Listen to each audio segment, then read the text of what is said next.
ये गद्दारी है, उस भाई के रिश्ते का कत्ल है ये।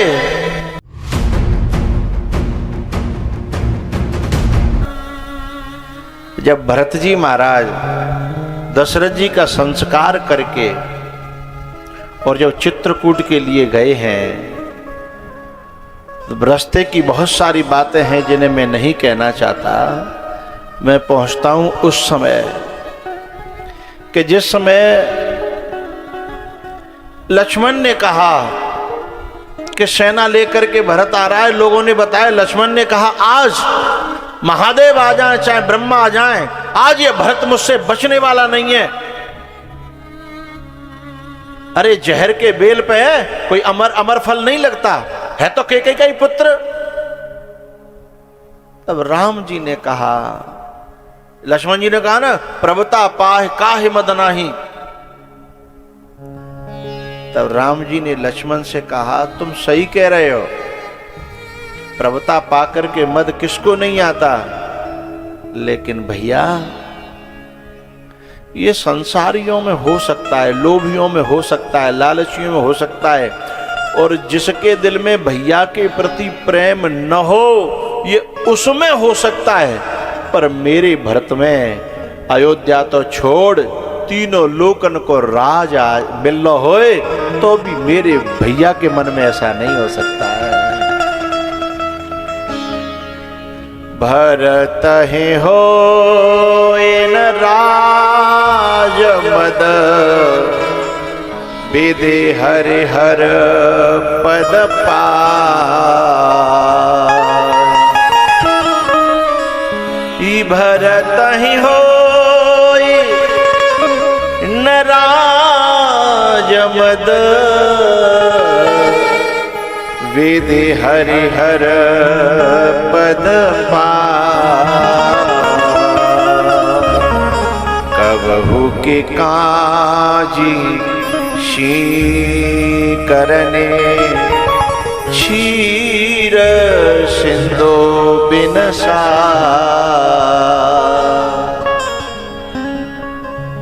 लक्ष्मण, तुम भरत के बारे में ऐसा सोच रहे हो?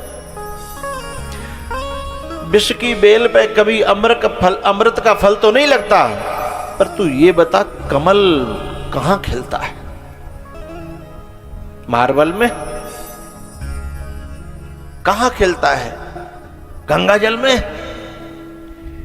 कमल हमेशा कीचड़ में ही खिले हैं।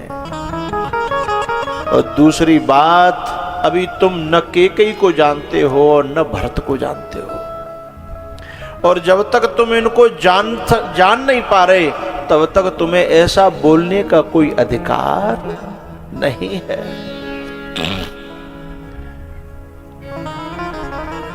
हम सब लोगों के अंदर कभी कोई गलतफहमी आए तो कोई बड़ी बात नहीं है, हम मनुष्य ही तो हैं।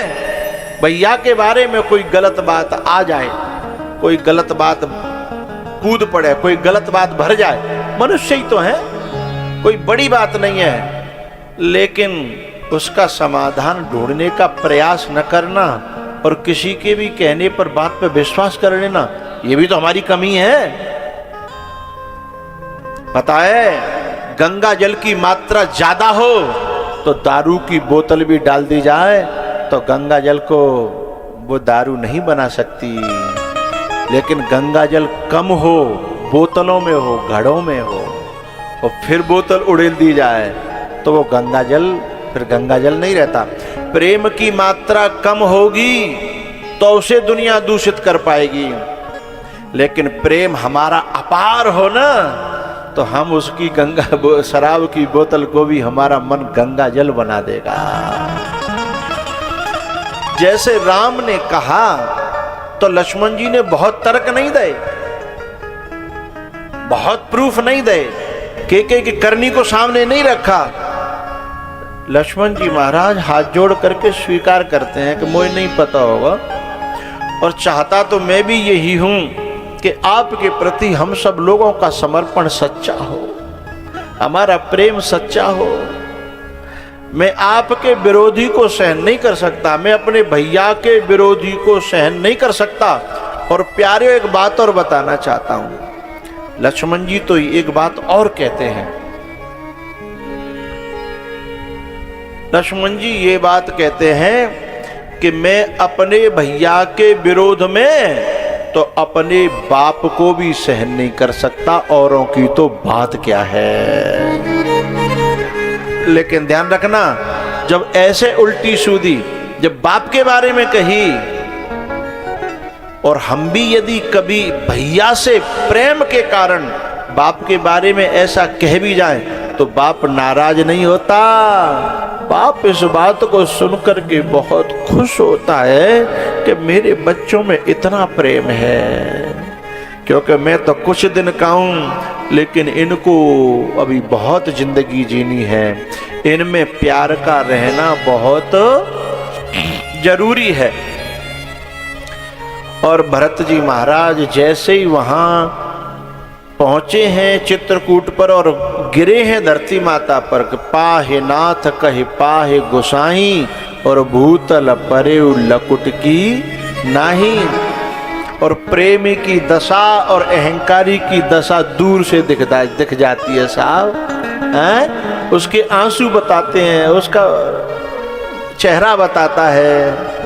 और जैसे ही पड़े हुए देखा भरत जी महाराज को, लखन ने, जो पहली निगाह लखन की पड़ी, राम जी की पीठ है उधर और लखन जी का मुख है, पहली निगाह पड़ी और भरत जी को देखा तो ग्लानि से भर गए। मैंने ऐसे भाई के प्रति कैसी कल्पना करी, मैंने क्या सोचा और क्या बोला, गिलानी से घृणा से भर गए अपने अंदर। और फिर राम जी को कहने लगे, भगवान भरत भैया आपके पीछे धरती पे पड़े, धरती पे। और जैसे ही राम जी ने इस शब्द को सुना, भरत आया है, और इस शब्द को सुना तो राम जी अधीर होकर के, जबकि राम बहुत धीर है, राम के बारे में जब भी शब्द आता है धीर धुरंधर, धीर धीर, लेकिन यहाँ प्रेम ने, भरत के प्रेम ने, भैया के प्रेम ने राम को क्या बना दिया, अधीर बना दिया। और राम जी जब दौड़े हैं ना तो पहले दुपट्टा गिरा, धरती माता ने पूछा, अरे दुपट्टा, इतना प्रेम से लोग मिल रहे थे और इतना प्रेम से भगवान भरे हैं, तुम्हें तो कंधे पे सजे रहना चाहिए था, हैं? तुम बीच में से क्यों गिर पड़े? तो दुपट्टा कहता है कि भैया भैया के बीच में मैं आना नहीं चाहता। जहाँ भैया भैया में एकता होती हो वहाँ एक कपड़ा भी बीच में आएगा तो ये अपराध है। जब हम मिला नहीं सकते तो हम बीच में आए क्यों? हमें मिलाने की कोशिश करनी चाहिए, लेकिन हम मिला न पाए तो कम से कम हम बीच में तो न आए। उसके बाद जब भगवान दौड़े तो भगवान के हाथ में तीर लगा था, कंधे पे धनुष टंगा था और एक कंधे पे तरकश था। तो जब हाथों में जो तीर लगा था वो हाथों से तीर गिरा। धरती माता ने पूछा, अरे अरे तुम सब क्यों गिरे जा रहे हो? अरे तीर। तो तीर कहता है, भैया से मिलने जब भैया आता हो तो हथियार को गिर जाना चाहिए, हथियार लेकर के भाई से नहीं मिला जाता।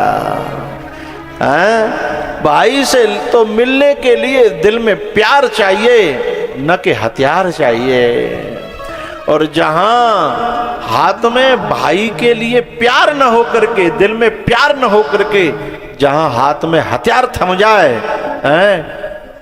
उन घरों का विनाश तो होता ही है, लेकिन वो किसी और का विनाश नहीं करते, वो खुद के संग गद्दारी कर रहे हैं। अपनी वो हथियार हाथ में जो आता है वो भैया के बीच में दरार तो डालता ही है, लेकिन माँ के कलेजे को फाड़ देता है, बाप के कलेजे को फाड़ देता है। वो इनका अपराधी बन करके न इस लोक में सुखी होता है और न उस लोक में सुखी होता है। उसके बाद धनुष जो था वो सरका और धरती माता पे गिरा।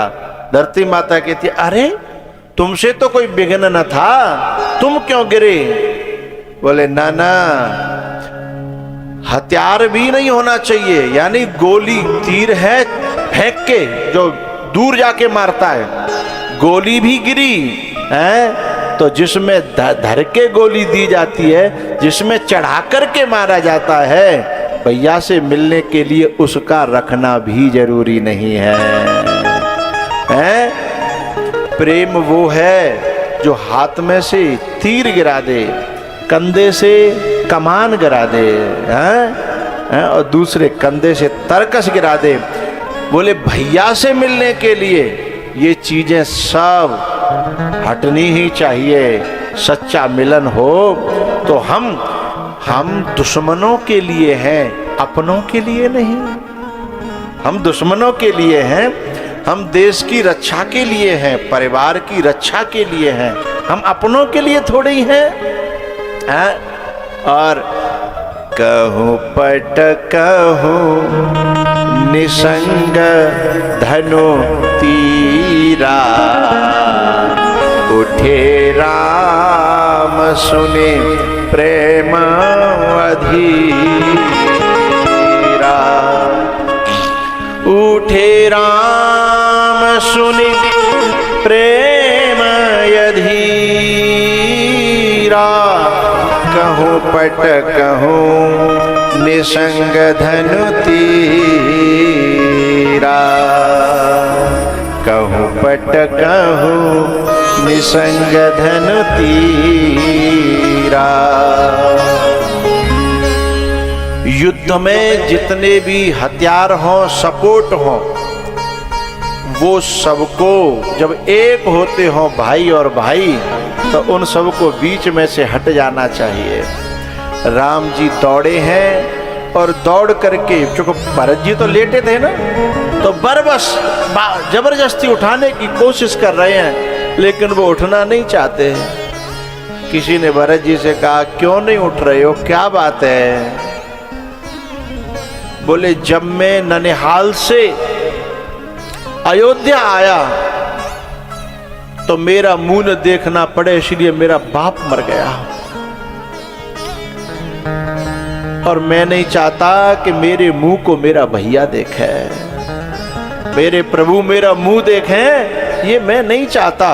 मैं बाप को खो चुका हूं और अब मैं अपने भैया को खोना नहीं चाहता हूं।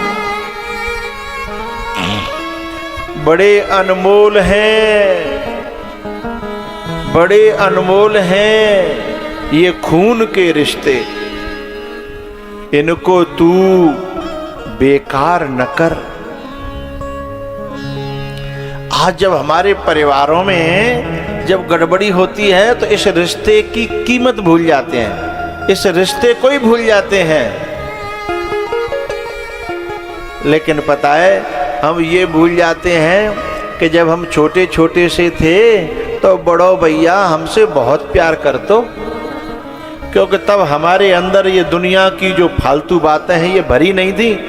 हैं, बड़ो भैया जब कीचड़ होती थी तो पीठ पे बैठा के हमें पार कर देता था। अब वो डुबाने वाला नहीं है, पार करने वाला है। और जब कहूँ छोटे छोटे बालकन में लड़ाई होती और मोते कछू कोई कह दे तो कहो तो बड़े भैया पे सहन नहीं हो, तो जा बातें भूल गो।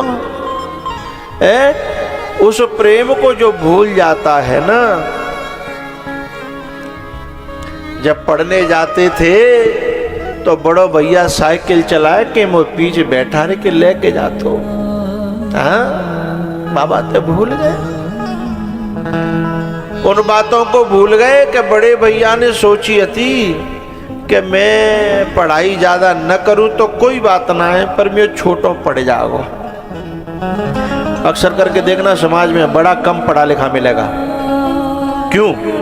क्योंकि वो छोटे को पढ़ाने के लिए खुद की पढ़ाई छोड़ करके हल चलाना शुरू कर देता है। छोटे को पढ़ाने के लिए हल चलाना शुरू कर देता है, नौकरी करना शुरू कर देता है, पल्लेदारी करना शुरू कर देता है। क्यों? ये पढ़ जाएगा।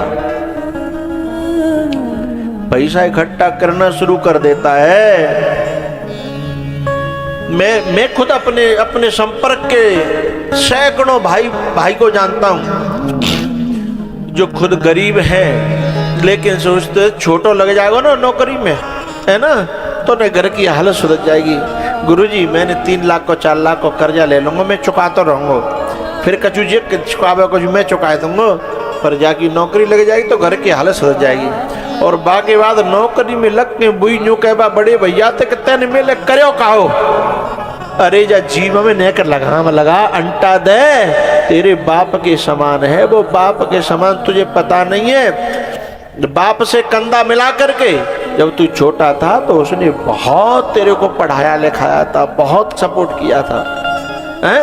इस बात को नौकरी में लग जाने के बाद वो सबसे पहले उसी से अलग होने की बात करता है।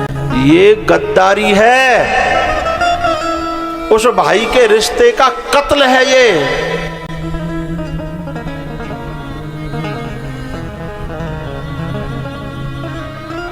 हमारे यहाँ बड़ा भाई बराबर का नहीं माना जाता, हमारे यहाँ बड़ा भाई बाप माना जाता है। भाई से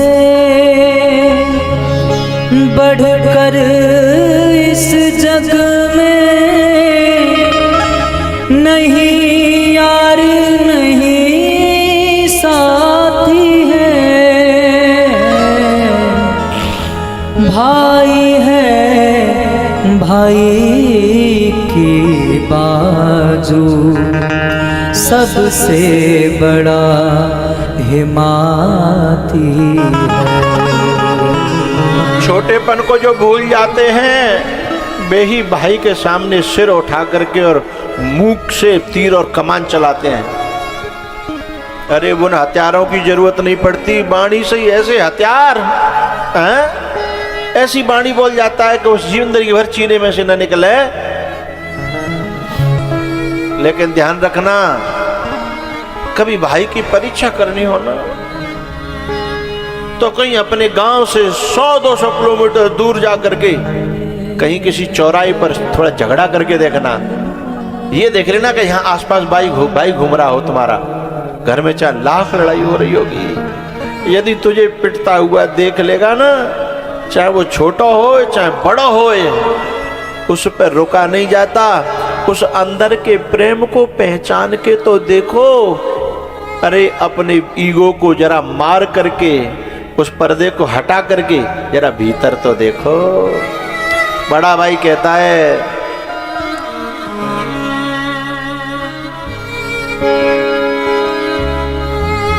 भाई से बढ़कर इस जग में नहीं यार नहीं साथी है, भाई है। बड़े अनमोल हैं ये खून के रिश्ते।